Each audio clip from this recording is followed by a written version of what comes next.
Jenny is a YouTube celebrity with thousands of followers. She's also my roommate and spends most of her days in a ratty bathrobe, reading blogs and watching Fox News. She's legit the best roommate I've ever had. She's quiet, keeps the bathroom clean, and pays her bills. Renting to her was the best decision I've made since my pixie cut.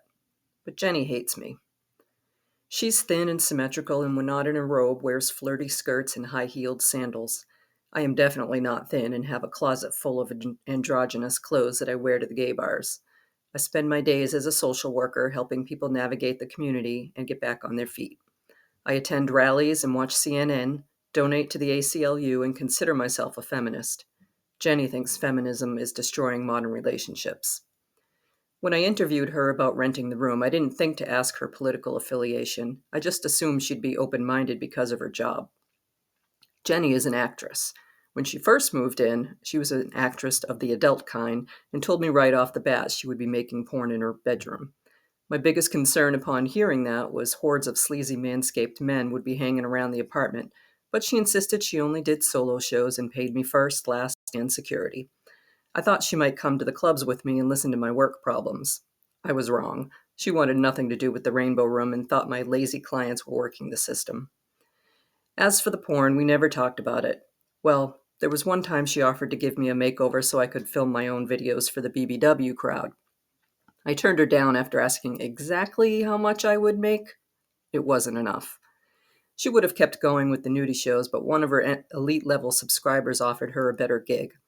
There was no conversation about her new job. I just found her dildo in the trash and then she asked if I had any leftover poster board. I suspected she wasn't preparing for a protest march, which was later confirmed when I saw the poster with "Snowflakes are stupid" talking points in the recycling bin. Jenny became a YouTube vlogger, spewing political messages and working her fans up about the stupidity of left-wing news. I worried she might not be able to pay the rent, but she assured me her new position was lucrative and steady, and no, it wasn't a Russian but an American guy, old and white, that paid her. Even harder to believe than the weekly direct deposit was that she actually thought men were being treated unfairly and immigrants were out to destroy America. Pretty much everything I believed was disputed in all caps, with smiley faces for emphasis on those recycled boards. I formed articulate responses that I thought for sure would convince her to get a real job or at the very least go back to the sex toys.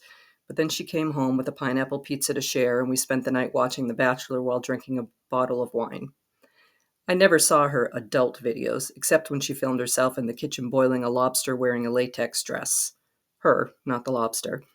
Apparently, they paid for that stuff. But curiosity got the best of me with the poster boards.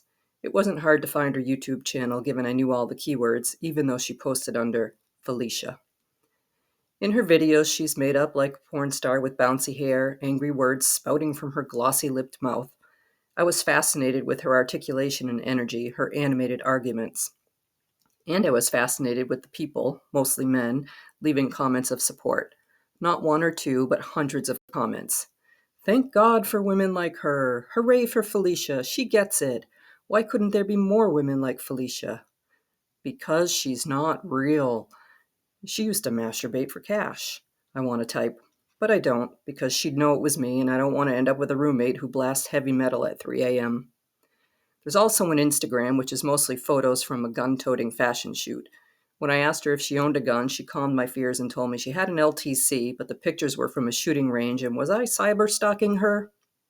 Well, I struggled to respond. She told me it was cool, and that she was glad I was watching the videos, and she was happy to share her views. That's not at all what was happening, is what I should have said, but what came out was, it was just the one time.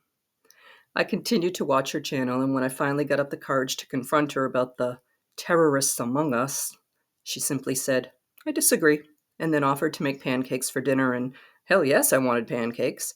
She didn't even criticize how many pancakes I ate, despite having recently made an anti-fat acceptance video. I like to think it was because she knew better than to mess with me and my kickboxing skills. Every morning, 6 a.m., but maybe the fatties need a fat tax video was just an act.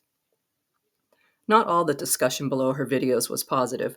She got her share of comments about being a dumb blonde, selling out, having mosquito bites on her chest. She might be right-wing, but she was still a woman. The worst part is she can't delete the comments. The old white guy does. Sometimes it takes him days. Her videos are very persuasive. She'd make a great lawyer or politician, which I don't tell her.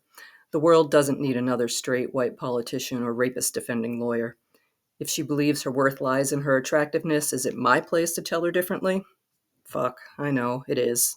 But I'm not going to.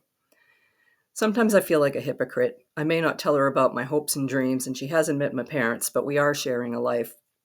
My friends with unshaven legs and pride shirts wouldn't understand, so they haven't met her. They wouldn't get that she scrubs the shower and replaces light bulbs, that she observes my boundaries. Like the time she asked if she could borrow my pussy hat and I said no. She could have just taken it and I never would have known. Instead, she asked where I bought it, went on Etsy to buy her own, and made ugly women in ugly pink hats. She respects me.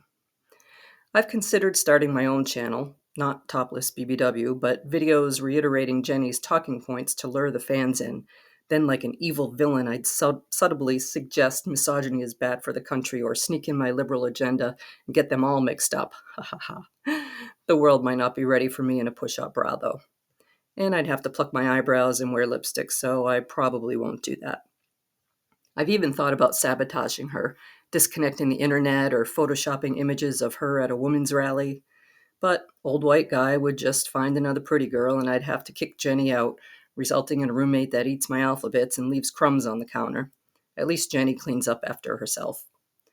So she hates me, and I kind of hate her. But she kicks ass at living room karaoke and made a duplicate house key when I lost mine. I might ask her to go halvesies on a futon.